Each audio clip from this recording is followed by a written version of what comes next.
Kiteback Tryouts. First game of the best of 3. Yeah, non-la. Non-la. Also means leaf hats. There you go. Makes sense. Makes sense. Learn something new. No, Italy again. Oh. Well, this is going to be exciting, Rafa, because obviously we saw Baguettes. Yeah, we saw Baguettes yesterday. S'il vous plaît. Mon ami, please. They banned Italy yesterday, though, Rafa. You should be used to this. Also, this hat keeps moving. There's no way to really stick this hat. I need, like, glue to stick it on my head so it doesn't move. Lock in, Stuart. We got a hype semifinal on our doorstep right now. Bar taken off the table by Kiteback Tryouts. They know how I feel like right now is Doctor Strange. Why Doctor Strange in particular? I don't know. No, it's Doctor Strange. Isn't Doctor Strange's assistant? I can't remember his name. The one that wears a hat like this. Are you talking about Wong? Is it Wong that wears the hat like this? I don't think I've ever seen Wong wear a straw hat before. No, there's someone who wears the hat like this from Marvel. Anyway, different topic. We're getting out of hand. I'm pretty sure there's someone that wears a hat like this. Maybe it's just someone from Marvel that's not part of the films. I can't remember the name. Anyway, Italy banned again. Unlucky for you, Mr. Rafa. But Baguette did ban it yesterday, so I guess Final Wax doesn't feel comfortable on it, but also I guess they just don't want to give it over to KPBT. This will be the first time we see these CIS teams. So we've got Timing in there, who's a player that I recognize, and also Shin, who I think was a Baron Lane main before, has been over to the jungle. So I think there's a few familiar places on the CIS roster. And we heard from Purge as well that this was actually the 4th or 5th best performing team over the past few months, but they didn't qualify through the showdown and the top 3 teams from the previous months. So they're trying to qualify through this tournament to get into the showdown next weekend. But Aatrox's first pick being picked up, we saw the priority of it yesterday, pretty high. Could be flexed around in multiple different roles. We have to see what the response is here. I think Aatrox and Wild Rift is one of the more fascinating differences in League, because you see a lot of bruiser items work exceptionally well on Aatrox that would not work on League of Legends PC. I see a lot of Trinity Force being built on Aatrox, but because of the scaling attack speed all the champions get in Wild Rift, makes sense, and it works well with all the ability casts you get. Meanwhile, KBT going back for a little bit of a classic Rumble pairing, maybe looking at the Poppy as well. Some versatile playmakers already, Stuart. The Equalizer paired exceptionally well with any AoE CC, and while Poppy's Keeper's Verdict is a little bit harder to pull off, you have to get into the thick of the mix there. If you snapcast it, it is a AoE knockup onto multiple members in front of you. Yeah, exactly. It depends what we really want, what you want to use it for. In the end, do you want to knock enemies away, or do you want to knock them up to set them up for the potential equalizer or other spells on top of that as well? But yeah, 2 really strong power picks here for KBT, and we'll have to see what the response is. Lucian's going to be picked again for Jash, My Little Pony. Don't know why his name is My Little Pony.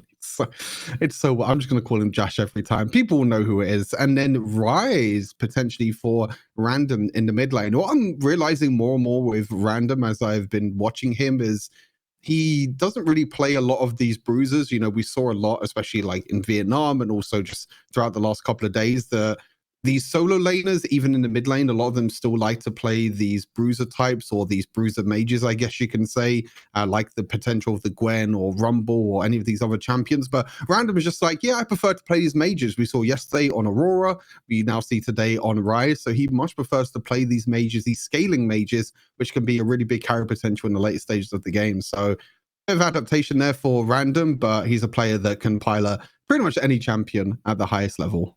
Right. I mean, Mages seems to be the preferred, but then again, he busted out his signature Fiora in the second game as well, which was that is true. Definitely a treat. Maybe we'll get that in this next game after our first one of this series. KBT though, banning out that Rel, making sure that we do not see any Magnet Storm engages coming through from the side of the Baguettes, as well as an Olaf, who could take advantage of the overwhelming amount of CC available to KPT and just ignore with the Ragnarok. But this already points to a lot of the support pool trying to be thinned out by KBT, as well as trying to target any other solo lane options to fully flesh out the damage profile from Baguettes. And Corki's going to be locked in, so a bit of a safer AD carry option with Ezreal band, Misfortune band, and a Sivir band. Corki's the one that Timing is going to fall back to. And now we're going to see what the final pickups are for Baguette. We're expecting the Aatrox I would say most likely to go into the jungle on Final Wax is definitely a sort of Final Wax sort of champion. You can play it through the jungle. It clears through the jungle pretty quickly. You can go somewhere like Fleet Footwork. With that Volibear locked in, expected the Volibear to go into the Baron lane and then Aatrox in the jungle. But there's still that flexibility. I just think Volibear's jungle clear is just a bit too slow. So Aatrox clears through the jungle much quicker. And then Nocturne on the other side. So we saw yesterday that it was actually Baguette piloting the Nocturne to full effect. And, oh my god, we're straight in level 1. Hell yeah, give me that level 1 bloodbath action, baby. But already no one has really burned any flashes. I think there was a summoner heal already used at the top of it. And aren't you telling me that's all the action that we get straight out? Wow, I feel a little bit cheated. I'm not going to lie, Stuart, but KBT and Baguettes making sure that they are not throwing away game 1 at level 1. I mean, the draft ended and the production like, yeah, we're just going to go straight into game. There's no time to really chat. We want the action. And it started straight away there at level 1. As you said, I think it was only Heste that used the heal there for the Brom. Core solution Brom. Again, a very, very strong combo. And Brom can work very well against the likes of the Nocturne trying to jump in, even the Poppy as well. So it's going to be very, very powerful there. Random actually going into one of the side lanes. This is something that I expected a lot more from yesterday and also kind of last week in Vietnam, but we didn't actually see it too much, was the dual lanes in the mid lane. So it gives the supports a lot more time to roam around and be able to make an impact and kind of work as that second jungler. So we're going to have to see if any of the supports are able to do that with Heste and also Crocodile on the other side. Scuttle Crab is about to spawn in the next few seconds here. Both of the junglers ending up on the bottom side of the map, but with late backs being taken by both My Little Pony and Hest, it does give a window for Shin to have priority from his mid lane duo as well as his bottom lane to try and scoop up the bottom side map for vision control. Crocodile's got to be a little careful though. He's only level 2, hits level 3 as the Nautilus, but I don't think his Rumble can really do much there, so he is forced to flash over the wall. Yeah, a bit of a scary situation there. So exactly what I mentioned, though. You will see the roams happening a lot for these supports, and Nautilus is one of them supports that can make a really huge impact. But now it's Heste on the bottom side. Rumble might have to burn his flash. Rose is going to wait out for it, but the phase rush movement speed allows him to go back in. He's got Crocodile in reinforcements in the wings. Hess locked up by the Nautilus. The jar. Ah! He doesn't hit the hook. He hit the minion instead. Now Rose is forced to flash away. Oh, they thought they had the upper hand. And with Final Wax showing up to the party as well, Baguette's come out on top with 2 kills. Oh, it was a really misplayed hook there, unfortunately. And you saw that the power of the Brom passes there really came into effect when you're stacking it onto the Rumble. But actually, interestingly enough, the Rumble taking phase rush. So he didn't actually needed to flash the first time, but the second time around he had to flash. But in the end, Heste with the long range max first ability hits the Rumble in the end and is able to get both of the kills. So Heste getting ahead, and then obviously Final Wax coming in to help out as well. So a big lead here start of this game, and 3 Sheens. A Sheen for you, a Sheen for me, a Sheen for everyone. But Random needs to be a little bit careful. He's all good. Random is stepping up. He thinks he's got friends in his side, which technically he does with Hest and Final Wax showing up. But Shin can always pop that paranoia if he wants to lock down a target. Just walks up to Hest and throws down the fear. Random does get a chance to safely recall. We'll have an opportunity to walk back to lane. No harm, no foul whatsoever. And right now, we're at the 3.5 minute mark here, Stuart. So far, Baguette's maintaining that slight gold advantage. I want to see how well they can push this lead before Kiteback Tryouts have a chance to capitalize and look for a comeback. Yeah, we'll have to definitely look around the first objectives here to see what the power spikes are going to be. Rumble actually just using the ultimate on the bottom side so that he can go back to base and try and buy some of his components. Be interesting to see what sort of build this Rumble does go. Looks like it's going to be the Oblivion Orb, so the anti-heal as the first item, which is pretty nice here, to be honest, because you have the healing from Aatrox, you have the healing from Lucian eventually, and also the Volibear. So just wants a little bit of that anti-heal early on, but it's going to delay that 1 item power spike, which is going to be a little bit scary, to be honest with you. But overall, looking at the items, not really any surprises. You see both the Lucian and the Corki both having Sheen, so both building towards that Essence Reaver. Very, very strong first item. Has the old Solari Charge Blade passive of just every time you use an ability, your next to auto attacks deal extra physical damage. So it's very powerful for these sort of champions and these casters, caster AD carriers that just like to use their abilities a lot. Sure thing. And for Baguettes, trying to do the best they can to maintain this slight gold advantage. Really, it's only quite visually relevant in Volibear's pockets for Dandelion, which is probably why Rose felt somewhat compelled to try and stop a lot of the sustained power he can get in a 1v1 situation. He's using a lot of reinforcements coming up from the top side, Timing and Crocodile make their way over.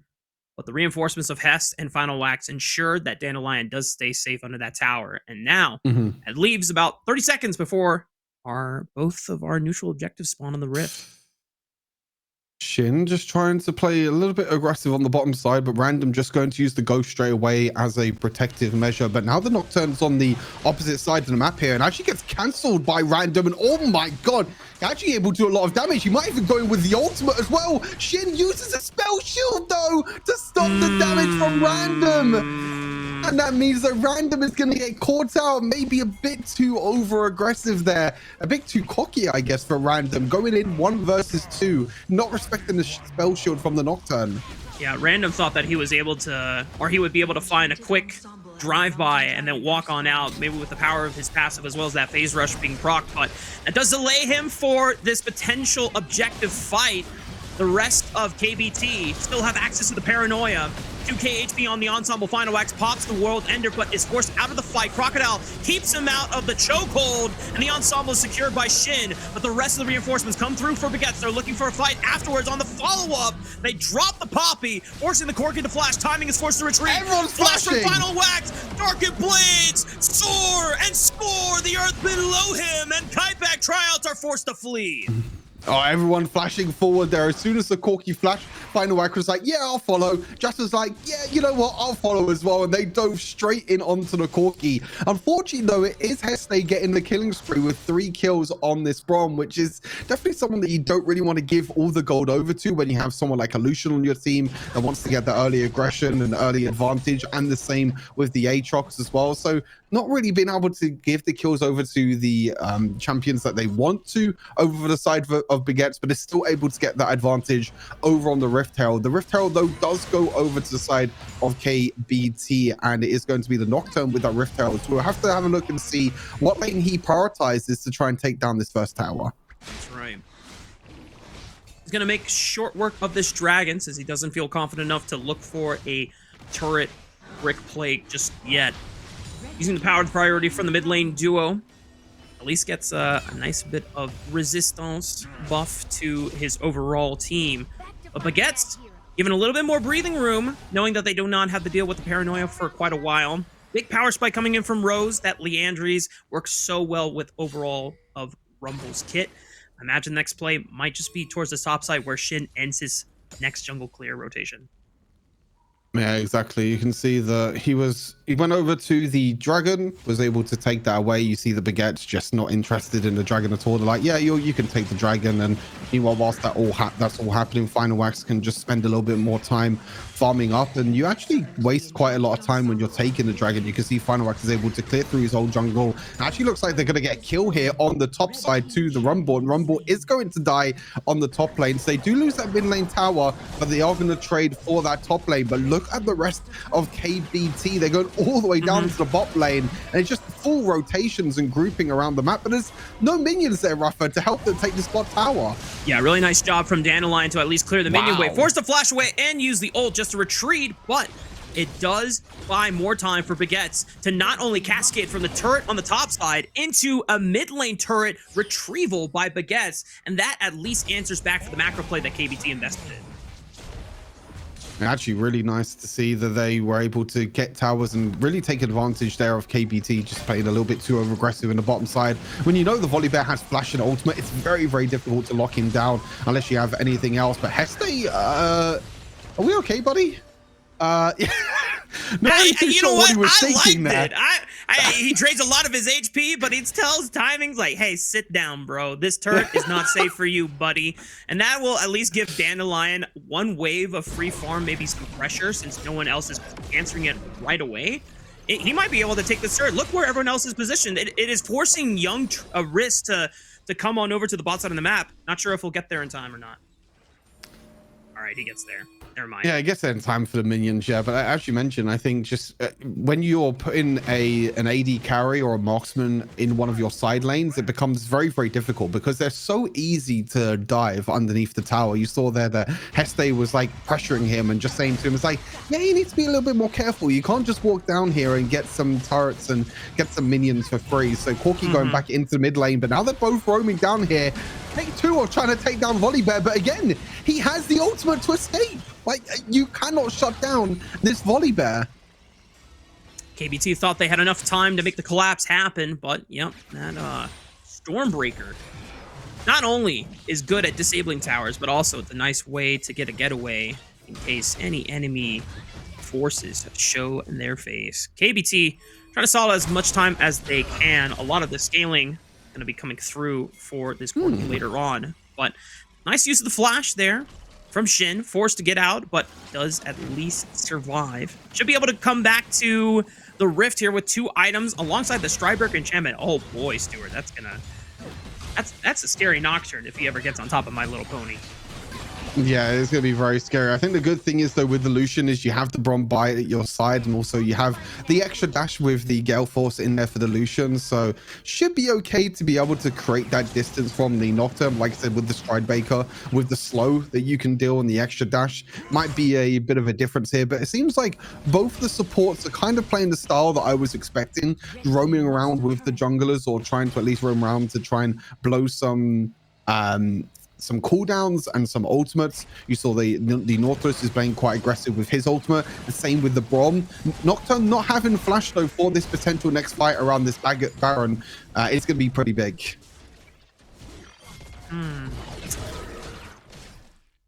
Baron is open for the taking. Neither team is making any strong moves towards it because Baguettes know that positioning is so important. And if any member is isolated, that's an easy pick, an easy target for Shin to just lock down with the Paranoia and spread them apart. No freaky. Baguettes trying to see if they can try and maybe look for a fight on the bottom side of the map. I know the Dragon is not the ideal objective to play for, but it's one that is a bit safer to leash up rather than starting up the Baron raw. I think for KBT, they're going to think that they can still potentially take the Dragon Soul, but as you mentioned, with that Baron still up as well, they don't want to risk going over to the Baron, but they have to be careful because if too many members do go over to this Dragon, if they try and take it down, then Baguette can take Baron quite quickly, Rafa, so they need to be a bit careful. You can see now they're actually moving away from this Dragon, actually trying to get more vision control around their jungle, but they don't know the Final Wax is just sitting in this bush waiting for them. Who's he going to spring the trap on first? Darken Blade doesn't quite hit yet, but the second cast and the third cast do, and he flashes on top to guarantee the knock-up at the sweet spot on the timing. Good night, Corki. And here comes Young Risk just in a little too late. Pops the Gargoyle's shield, but it's not going to be enough here, Stuart, because look at the damage, look at the turret dive, and Dandelion is soaking up every last turret shot to make sure that every last member gets out alive. That's a successful dive from the side of the Baguettes. And you can see that KBT had no control over their jungle. They didn't know that Final Wax was just sitting, waiting in that bush for everyone to face check the bush. And as soon as the Rumble face check, you have the Brom passive, you have the knockups from the Aatrox as well. And it becomes so difficult to try and escape that dive from Baguettes. And as soon as they hit that go button, they just go full in onto the Corki as well. No way of that Corki escaping. And whilst that was all happening, Nocturne was like, okay, the fight's lost. I'm just going to push through mid lane. So Nocturne didn't even have time to use his ultimate or anything. So it was just a one fight right from the start. And it all goes back to KBT kind of not having the right, not being very decisive about what objective they wanted to go for. They're hovering around the Dragon. And whilst that was happening, Final Wax was able to sneak into the top side of the jungle and get the trap that he needed to try and get his team ahead. Yeah, it just goes to show how important it is getting that first jump, that first strike is to both compositions. Obviously, we know that KBT want to be able to have that first opportunity with the use of the paranoia, but if you get jumped and then you are caught indecisive of, do I respond with darkness? Do I not? Do I just wait for the next fight? Doesn't set up your team for success. Hang on. Well, Stuart, I don't think that was what KBT were hoping for with that paranoia cast right there. What do you even call that? What's like a counter way of saying bad paranoia? Just darkness to death, I guess. I call that a nightmare blunt rotation, but I don't know if that's. This is why you're here, Rafa. You come up with the good puns. This is why you're here. Well, it does lead up good for Baguettes, securing a free Ocean Dragon on their side, and the rest of Kiteback Tryouts are starting to run out of options as the gold lead is starting to thicken ever more. It's not quite 10,000, but we are very close to that mark, and that is usually the point of no return. Yeah, I think Baguettes are just so far ahead now. You can see Final Wax just playing with a whole bunch of confidence, just dashing forward over the walls. He doesn't care if he gets caught by a Nautilus ultimate or anything like that because he has the Quicksilver in his back pocket now, Rafa. So if he does get caught by a Nautilus ultimate or by Poppy, any sort of Poppy crowd control, he can just use that Quicksilver straight away and just do enough damage. You can see now, as you mentioned before during the draft, you know, the Trinity Force going to be really strong, and then just building even more damage. Serpent's Fang to stop the shielding, the Death Stance in there, kind of as Aatrox's defensive item, just because it can reduce both the AD and magic damage that's coming through onto the Aatrox. But at this point in the game, this Aatrox is just way too strong. 14,000 gold, 3,000 gold ahead, and you can see he's just playing with a lot of confidence right now. Equalizer slows him a bit, but he still has a flash available if he needs it. He pops the World Ender, finally skates on over to the other side of the wall. Crocodile brought extremely low. Hesta taking it all up. Here comes the teleporter. Dandelion is ready to haunt them with his fist of fury. The bear is angry and he's ready to maul them down into the ground. World Ender from Final Max gives him the movement speed. That Final Max is able to just soar into the base. And that's all 5 members gone there, Stuart. KBT have no more defenses. Baguette will take game 1 of the series.